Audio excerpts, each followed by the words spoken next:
महारैली ने बड़े बड़े नेताओं की नींद उड़ा दी है।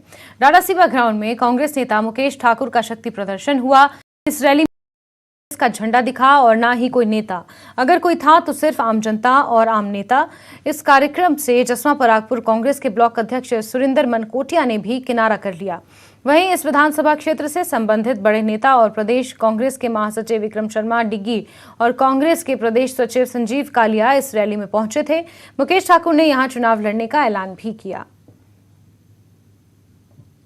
बहुत ज़्यादा समर्थन मिला, इसके लिए मैं धन्यवाद करता हूं। और अगर मेरे को पार्टी का टिकट देती है तो मैं जरूर चुनाव लड़ूंगा और कांग्रेस पार्टी की झोली में सीट डालूंगा।